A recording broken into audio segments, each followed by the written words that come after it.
ഷനായ കാറ്റ്വേ ഒരു പുതുമുഖ കന്നഡ നടി. ചെറിയ വേഷങ്ങളിലൂടെ വലിയ സ്വപ്നങ്ങളിലേക്കെത്തിയ യുവതി. സിനിമാ ഫീൽഡിൽ പതുക്കെ ജനശ്രദ്ധ നേടിയ ഷനായ 2021 ഏപ്രിൽ 9 ഒരു സിനിമയുടെ പ്രമോഷനിൽ പങ്കെടുക്കുകയാണ്. നടി ഷനായയും അവളുടെ അമ്മയുമുണ്ട് ആ പാർട്ടിയിൽ. ഷനായയ്ക്ക് ഒരു സഹോദരനുണ്ട്. അദ്ദേഹം അന്ന് ആ പാർട്ടിയിൽ എത്തിയിരുന്നില്ല. ആ സമയം അവരുടെ വീട്ടിൽ തനിച്ചായിരുന്നു ഷനായയുടെ സഹോദരൻ രാകേഷ് കട്വേ. ഏപ്രിൽ 11 2 ദിവസത്തിന് ശേഷം അവർ വീട്ടിൽ തിരിച്ചെത്തുന്നു. പക്ഷേ രാകേഷിനെ കാണാതായിരിക്കുന്നു. ഫോൺ വിളിച്ചിട്ട് സ്വിച്ച്ഡ് ഓഫ്. സുഹൃത്തുക്കൾക്കോ ബന്ധുക്കൾക്കോ ആർക്കും തന്നെ ഒരു വിവരവുമില്ല. ഷനായയും അമ്മയും പേടിയോടെ പോലീസിനെ സമീപിച്ചു. ഒരു മിസ്സിംഗ് കേസ് രജിസ്റ്റർ ചെയ്യുന്നു. പ്രശസ്തിയുള്ള ഒരു നടിയുടെ സഹോദരൻ എന്ന നിലയിൽ പോലീസ് ഉടൻ തന്നെ അന്വേഷണം ആരംഭിക്കുന്നു.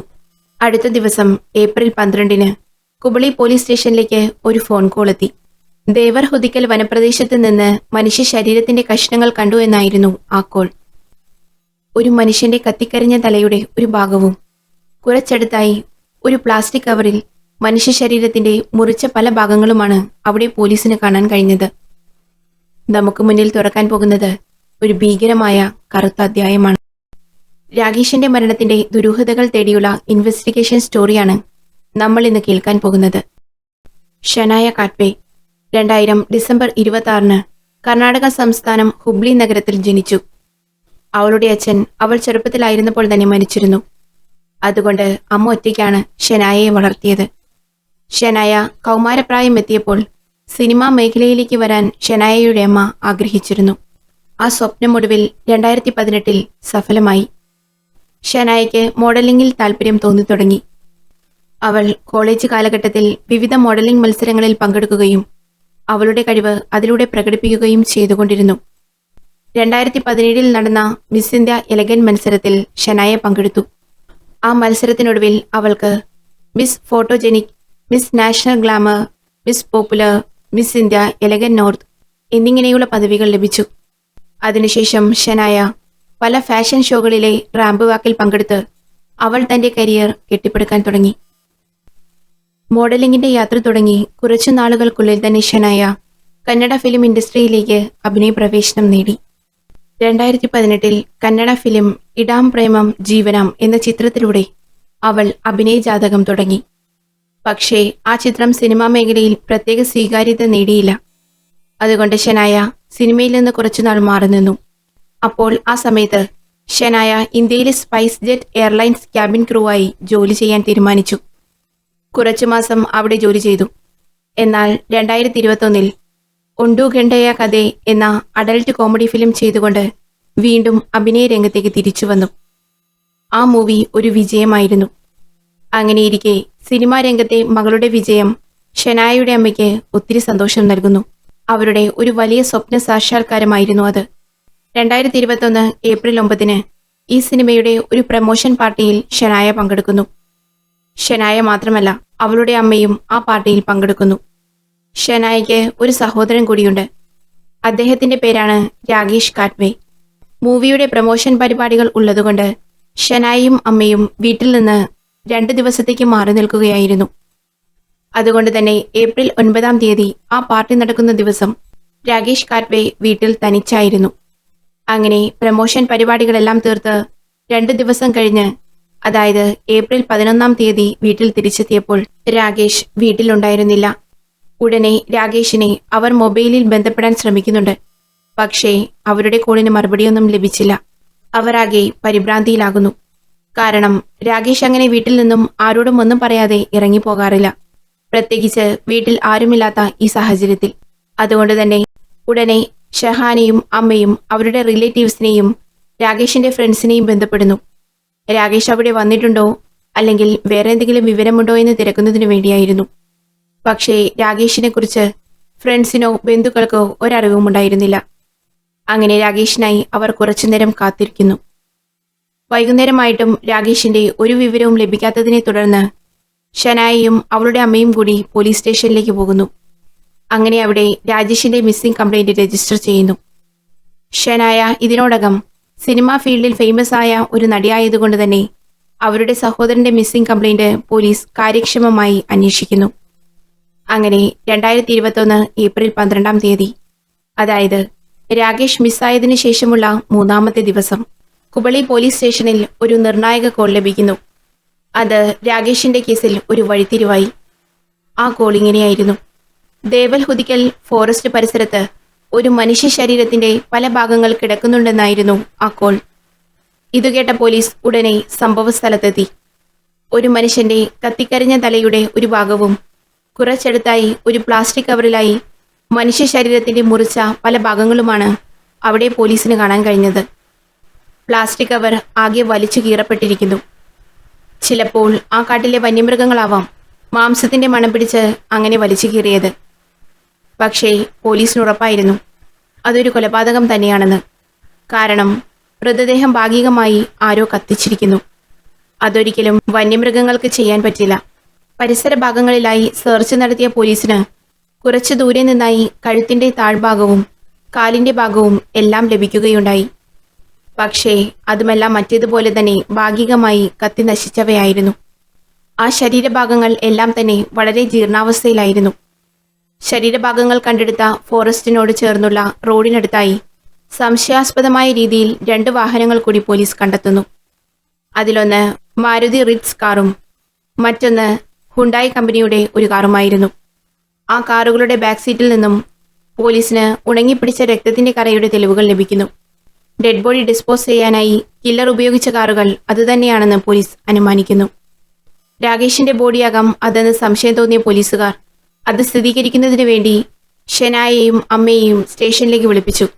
അവർക്ക് കാട്ടിൽ നിന്നും ലഭിച്ച ആ ശരീരഭാഗം അവർക്ക് മുമ്പാകെ കാണിക്കുമ്പോൾ തന്നെ ആ പാതികരിഞ്ഞ മുഖത്ത് നിന്ന് അമ്മ അത് രാകേഷിന്റെ ബോഡിയാണെന്ന് സ്ഥിരീകരിക്കുന്നു. കാരണം എന്റെ പ്രിയപ്പെട്ട മകന്റെ കാലിലെ വിരൽ മുതൽ തലയിലെ മുടി വരെ അവർക്ക് അത്രയും പരിചിതമായിരുന്നല്ലോ. അവരെ സംബന്ധിച്ചിടത്തോളം അത് വല്ലാത്തൊരവസ്ഥയായിരുന്നു. മൃതശരീരം എളുപ്പം ഡംപ് ചെയ്യുന്നതിനു വേണ്ടിയാണ് കില്ലർ ശരീരത്തെ ചെറിയ ചെറിയ ഭാഗങ്ങളാക്കി മുറിച്ചതെന്നും കൂടാതെ അത് കത്തിക്കാൻ ശ്രമിച്ചതും. പോലീസിന് ലഭിച്ച മൃതദേഹം പോസ്റ്റ്മോർട്ടത്തിനായി ഡിസ്ട്രിക്ട് ഹോസ്പിറ്റലിലേക്ക് മാറ്റുന്നു. അതേസമയം രാകേഷിന്റെ ഫാമിലി ഷോക്കിൽ നിന്നും വിട്ടുമാറിയിരുന്നില്ല. കാരണം ഇങ്ങനെ ക്രൂരമായി തങ്ങളുടെ മകനെ കൊല്ലുവാൻ മാത്രം ആർക്കും പകയോ അവന് ശത്രുക്കളോ അവരുടെ അറിവിലുണ്ടായിരുന്നില്ല. അതേസമയം പോലീസ് രാകേഷ് കാറ്റ്പേയുടെ കില്ലറെ കണ്ടുപിടിക്കാൻ ഒരു സ്പെഷ്യൽ ടീമിനെ രൂപീകരിക്കുന്നു. അവർ ആദ്യം തന്നെ രാകേഷിന്റെ കോൾ ഡീറ്റെയിൽസ് കളക്ട് ചെയ്തു. അതിൽ നിന്ന് രാകേഷ് ആരോടെല്ലാമാണ് സംസാരിച്ചത്, ആരെല്ലാമാണ് രാകേഷിനെ വിളിച്ചത് എന്നെല്ലാമുള്ള വിവരങ്ങൾ അവർക്ക് ലഭിച്ചു. രാകേഷ് അവസാനമായി തന്റെ സഹോദരിയോട് രാത്രി 8 മണിക്ക് സംസാരിച്ചിട്ടുണ്ട് എന്നുള്ള വിവരം അവർക്ക് കോൾ റെക്കോർഡ്സിൽ നിന്ന് ലഭിച്ചു. അതുകൊണ്ട് തന്നെ രാകേഷ് കൊല്ലപ്പെട്ടിരിക്കുന്നത് 8 മണിക്ക് ശേഷമാണ്. ഷെനായിൽ നിന്നും ലഭിച്ച വിവരമനുസരിച്ച് അവർ അപ്പോൾ ഒരു ഫിലിം പ്രൊമോഷന്റെ പാർട്ടിയിൽ പങ്കെടുത്തുകൊണ്ടിരുന്നപ്പോൾ രാജേഷിനെ വിളിച്ചു എന്നതാണ്. എന്തുകൊണ്ട് രാകേഷ് ആ പരിപാടിയിൽ പങ്കെടുത്തില്ല എന്നുള്ള ചോദ്യത്തിന് പോലീസിന് ലഭിച്ച ഉത്തരം രാകേഷ് അത്തരം പാർട്ടികളിൽ നിന്നും ആഘോഷങ്ങളിൽ നിന്നും എപ്പോഴും വിട്ടുനിൽക്കാറാണ് പതിവ് എന്നതായിരുന്നു.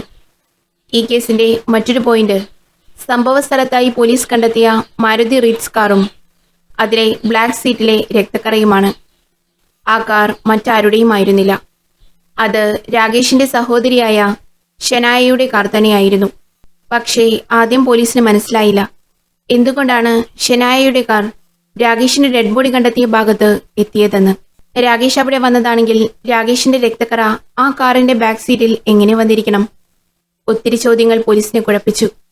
ഇനി ഷെനായയ്ക്ക് ഈ കൊലപാതകവുമായി എന്തെങ്കിലും ബന്ധമുണ്ടോ?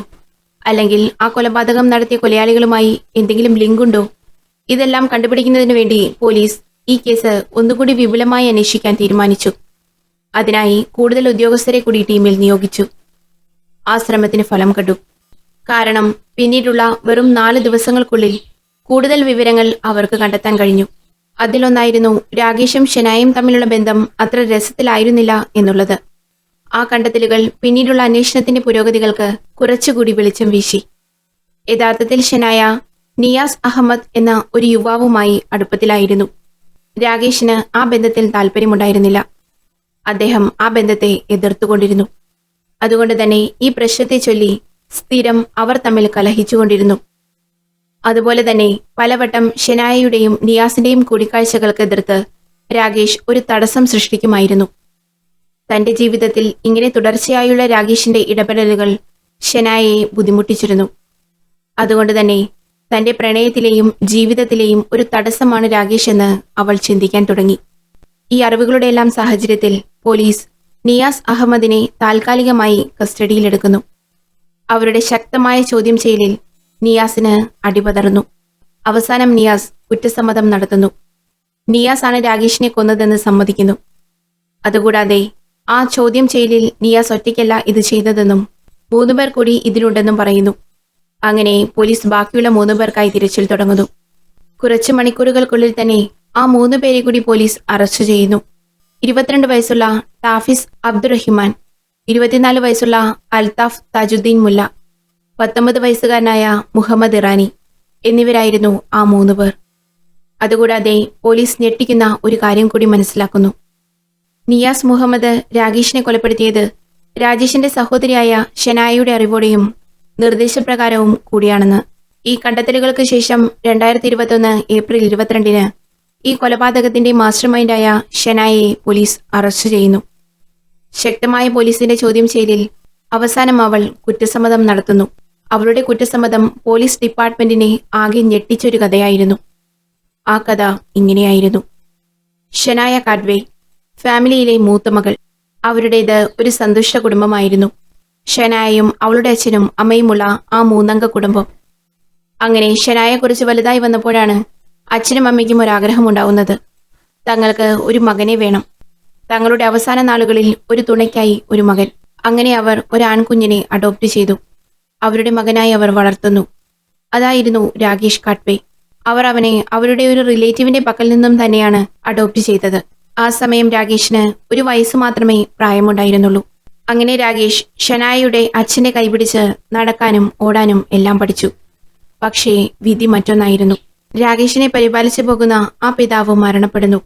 ആ സമയം രാകേഷും ഷെനായയും ചെറുപ്പമായിരുന്നു. രാകേഷിനെ എടുത്തു വളർത്തിയതാണെന്നുള്ള കാര്യം അവനെ ഒരിക്കലും അവർ അറിയിച്ചിട്ടില്ല. കാരണം അത് അവന്റെ ഭാവിയിൽ പിന്നീട് നെഗറ്റീവായി പ്രതിഫലിച്ചാലോ എന്നുള്ള കാരണത്താലാണ് അവർ ആ കാര്യം മറച്ചുവെച്ചത്.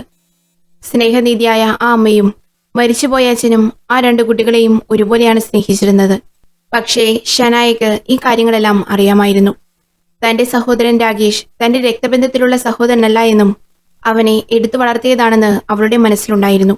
അതുകൊണ്ട് തന്നെ എപ്പോഴും ഒരു ചെറിയ വെറുപ്പ് അവളുടെ മനസ്സിലുണ്ടായിരുന്നു. അവന് അവർ കൊടുത്ത സ്നേഹം തന്നെയാണ് തന്റെ ജീവിതത്തിൽ ഇപ്പോൾ ഒരു പ്രശ്നമായി മാറിയിരിക്കുന്നത് എന്നവൾ ചിന്തിക്കുമായിരുന്നു. പക്ഷേ രാകേഷിന് ആ വേർതിരിവുണ്ടായിരുന്നില്ല. അവൻ തന്റെ സ്വന്തം പെങ്ങൾ എന്ന സ്നേഹത്തോടെ തന്നെയാണ് അവളുടെ കാര്യങ്ങളിൽ ഇടപെട്ടിരുന്നതും അഭിപ്രായങ്ങൾ പറഞ്ഞിരുന്നതും. എത്ര പ്രശ്നങ്ങളുണ്ടെങ്കിലും രാകേഷിനെ എടുത്തു വളർത്തിയതാണെന്നുള്ള വിവരം അവനോട് പറഞ്ഞിട്ടില്ല, അവൻ മരിക്കുമ്പോൾ പോലും. കാരണം ഷെനായയുടെ അമ്മ അവളോട് ചെറുപ്രായത്തിൽ തന്നെ ഈ രഹസ്യം അവൻ അറിയരുതെന്ന് താക്കീത് നൽകിയിരുന്നു. അങ്ങനെ അവർ വളർന്നു വലുതായി അവരുടെ യൗവനത്തിലെത്തി. ആ സമയം 2 പേരും അവരുടേതായ കരിയർ തിരഞ്ഞെടുത്തു. ഷെനായ മോഡലിംഗിലും ആക്ടിംഗിലുമാണ് തിളങ്ങിയത്. രാകേഷ് ആവട്ടെ തന്റെ കരിയർ കണ്ടെത്താൻ ഒത്തിരി ബുദ്ധിമുട്ടുന്ന അവസ്ഥയിലായിരുന്നു. അദ്ദേഹം ആ വീട്ടിൽ തന്നെ ഒതുങ്ങിക്കൂടാൻ ശ്രമിച്ചു. പക്ഷേ ഷെനായ ആവട്ടെ അവളുടെ ചിറക് വിടർത്തി പറക്കാൻ തുടങ്ങിയിരുന്നു. അവൾ ആക്ടിംഗിലും മോഡലിംഗിലും ശോഭിച്ചു. അവൾ പല പ്രോഗ്രാമുകൾക്കായി യാത്ര ചെയ്തുകൊണ്ടേയിരുന്നു. കൂടാതെ ഒത്തിരി ഫ്രണ്ട്സും കണക്ഷൻസും എല്ലാമായി. അങ്ങനെ പരിചയപ്പെട്ട ഒരു ഫ്രണ്ടായിരുന്നു നിയാസ് അഹമ്മദ്. ധനികനായ ഒരു അച്ഛന്റെ ഒരു ദൂർത്തുപുത്രൻ. ആദ്യ കാഴ്ചയിൽ തന്നെ അവർ 2 പേരും അങ്ങോട്ടും ഇങ്ങോട്ടും താല്പര്യം കാണിച്ചിരുന്നു. സനയുടെ സൗന്ദര്യത്തിലും പെരുമാറ്റത്തിലും നിയാസ് അഹമ്മദ് ആകൃഷ്ടനായിരുന്നു. ആദ്യം ഒരു 1 സൈഡ് ലവ് ആയിരുന്നെങ്കിലും പിന്നീട് ഷെനായയ്ക്കും നിയാസിനോട് ഇഷ്ടം തോന്നി തുടങ്ങി. അങ്ങനെ അവരുടെ ബന്ധം വളർന്നു. ആ ബന്ധം രാകേഷ് അറിഞ്ഞു. അവൻ നിയാസിനെ കുറിച്ച് കൂടുതൽ അന്വേഷിച്ചപ്പോൾ അച്ഛന്റെ ബിസിനസ്സിൽ നിന്ന് കിട്ടുന്ന പണം കൊണ്ട് ആഘോഷിച്ചു നടക്കുന്ന ഒരു കെയർലെസ്സായ വ്യക്തിത്വത്തിന് ഉടമയാണ് നിയാസ് എന്ന് രാകേഷ് മനസ്സിലാക്കുന്നു. അതുകൊണ്ട് തന്നെ ആ ബന്ധത്തെ രാകേഷ് പൂർണ്ണമായും എതിർത്തു. നിയാസുമായുള്ള ബന്ധം ഇതോടുകൂടി നിർത്തിക്കൊള്ളാൻ രാകേഷ് ഷെനായയോട് വാൺ ചെയ്യുന്നു. രാകേഷിന്റെ വായിൽ നിന്നും നിയാസിന്റെ പേര് വന്നപ്പോൾ ശരിക്കും പറഞ്ഞാൽ ഷെനായ വിചാരിച്ചില്ല രാകേഷ് അതിന്റെ പുറകെ പോയി ഇത്രയും കാര്യങ്ങൾ മനസ്സിലാക്കുമെന്ന്. അതുകൊണ്ട് തന്നെ അവൾ പറയുന്നു, ഇത് നിങ്ങൾ ഉദ്ദേശിക്കുന്ന പോലെ ഒരു ബന്ധമല്ല, ഞങ്ങൾ തമ്മിൽ ഫ്രണ്ട്സ് മാത്രമാണെന്ന്. പക്ഷേ രാകേഷ് ഷെനായയുടെ കള്ളത്തരങ്ങൾ കൈയോടെ പൊക്കി. അവൻ പറഞ്ഞു, നീ പറയുന്ന കള്ളങ്ങൾ ഞാൻ വിശ്വസിക്കാൻ മാത്രം വിഡ്ഢിയല്ല. ഞാൻ എന്റെ കണ്ണുകൊണ്ട് നേരിൽ കണ്ട കാര്യങ്ങൾ മാത്രമാണ് നിന്നോട് പറഞ്ഞതെന്ന്. ഇതിൽ നിന്നും പിന്മാറിയില്ലെങ്കിൽ ഞാൻ ഈ വിവരമെല്ലാം അമ്മയെ അറിയിക്കുമെന്നും അവൻ താക്കീത് നൽകുന്നു. ഇതു കേട്ടതും ഷെനായ ഒന്ന് പതറുന്നു.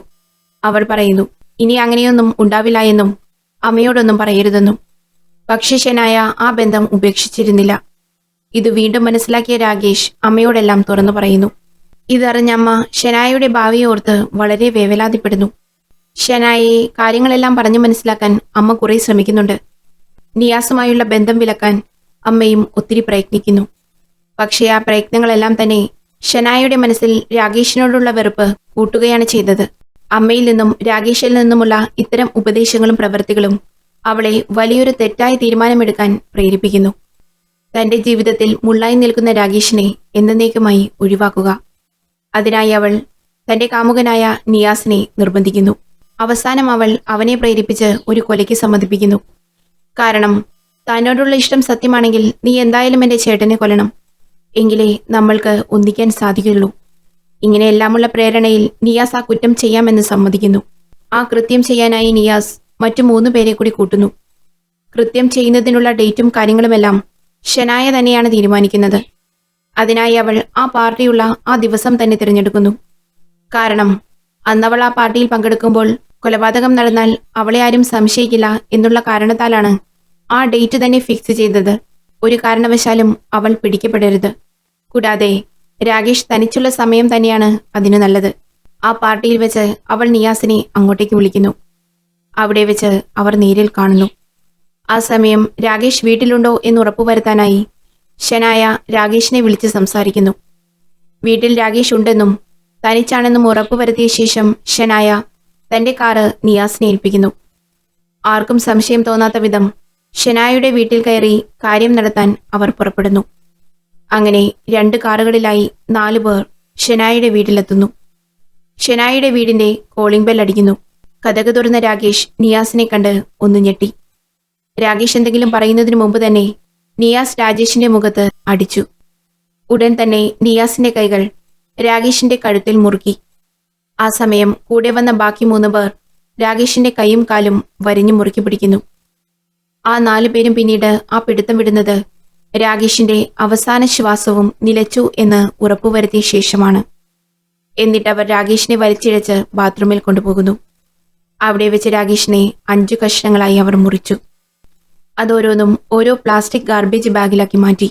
എന്നിട്ട് ബാത്റൂം എല്ലാം ക്ലീൻ ചെയ്ത ശേഷം അവർ ആ ഗാർബേജ് ബാഗുമായി 2 കാറുകളിൽ അവിടെ നിന്നും പുറപ്പെടുന്നു. അവരുടെ അടുത്ത ലക്ഷ്യം ദേവറാഗുഡിയിലെ ആ കൊടും കാട്ടിൽ പലയിടങ്ങളിലായി രാകേഷിന്റെ ശരീരഭാഗങ്ങൾ ഉപേക്ഷിക്കുക എന്നുള്ളതാണ്. അതോടൊപ്പം ആ 2 കാറും. ആ അവസാന തീരുമാനമാണ് അവരുടെ എല്ലാ കണക്കുകൂട്ടലുകളും തെറ്റിച്ചത്. ഒരുപക്ഷെ ആ കാർ അവിടെ ഉപേക്ഷിച്ചിരുന്നില്ലെങ്കിൽ അത്ര പെട്ടെന്ന് പോലീസ് ഷെനായയുടെയും നിയാസിന്റെയും അരികിലേക്ക് എത്തില്ലായിരുന്നു. അങ്ങനെ ആ ക്രൂരമായ കൊലപാതകത്തിന്റെ കഥയുടെ ചുരുളഴിഞ്ഞു. അങ്ങനെ ആ കൊലപാതകത്തിന് പിന്നിലെ 5 പേരെയും അറസ്റ്റ് ചെയ്തു. അവർ ജയിലഴികൾക്കുള്ളിലായി. അവരുടെ കേസിന്റെ നടപടിക്രമങ്ങൾ ഇപ്പോഴും തുടർന്നുകൊണ്ടിരിക്കുകയാണ്. ജീവിതത്തിൽ എത്ര പണവും സൗന്ദര്യവും സ്ഥാനമാനങ്ങളും ഉണ്ടെന്ന് പറഞ്ഞാലും അതുള്ളവരെല്ലാം തന്നെ സത്യത്തിൽ സന്തോഷപരമായ ജീവിതം നയിക്കുന്നവർ ആയിരിക്കണമെന്നില്ല. അല്ലെങ്കിൽ മനസ്സമാധാനത്തോടെ ജീവിക്കുന്നവർ ആയിരിക്കണമെന്ന് ഒരു നിർബന്ധവുമില്ല. നമ്മൾ കേട്ട കഥയിലെ ഷെനായയുടെ കാര്യം തന്നെ നോക്കൂ. അവർക്ക് നല്ല മാതാപിതാക്കളും സ്വന്തം സഹോദരനെ പോലെ തന്നെ സ്നേഹമുള്ള ഒരു സഹോദരനും കൂടെയുണ്ടായിട്ട് പോലും അവൾക്ക് ആവശ്യത്തിന് പണവും അതിയായ സൗന്ദര്യവും പ്രശസ്തിയും ഉണ്ടായിട്ട് പോലും അവൾ തെറ്റുകളിലേക്ക് നയിക്കപ്പെട്ടു. ആ തെറ്റിന് കൂട്ടായി നിന്ന നിയാസ് മുഹമ്മദിന്റെ കാര്യമോ? അവനും ആവശ്യത്തിലേറെ പണവും കഴിവുകളുമുണ്ട്. എന്നിട്ടും അവന്റെ ജീവിതം ആർക്കോ വേണ്ടി ഹോമിക്കപ്പെട്ടു. അവന്റെ കൂടെ ബാക്കിയുള്ള 3 പേരുടെയും ജീവിതം അഴികൾക്കുള്ളിലായി. അതുകൊണ്ട് തന്നെ പണവും സൗന്ദര്യവും സ്ഥാനമാനങ്ങളും എല്ലാം ആവശ്യത്തിന് മാത്രം മതി. പകരം നല്ല ആരോഗ്യവും സഹിഷ്ണുതയും സ്നേഹവുമുള്ള ഒരു വ്യക്തിത്വവും മനസ്സുമാണ് ജീവിതത്തിലെ ഏറ്റവും വലിയ സ്വത്ത്. അങ്ങനെയുള്ള മനുഷ്യർക്കിടയിലെ ജീവിതം തന്നെയാണ് ഏറ്റവും സുന്ദരവും സമാധാനവും നിറഞ്ഞതും. ഇതുപോലുള്ള യഥാർത്ഥ കുറ്റാന്വേഷണ സംഭവങ്ങൾ നിങ്ങൾക്ക് ഇഷ്ടമാണെങ്കിൽ ഈ വീഡിയോ ഒന്ന് ലൈക്ക് ചെയ്യൂ. നിങ്ങളുടെ അഭിപ്രായങ്ങൾ കമന്റായി പറയണേ. ചാനൽ സബ്സ്ക്രൈബ് ചെയ്യാൻ മറക്കല്ലേ. മറ്റൊരു ക്രൈം സ്റ്റോറിയുമായി നമുക്ക് വീണ്ടും കാണാം. നന്ദി.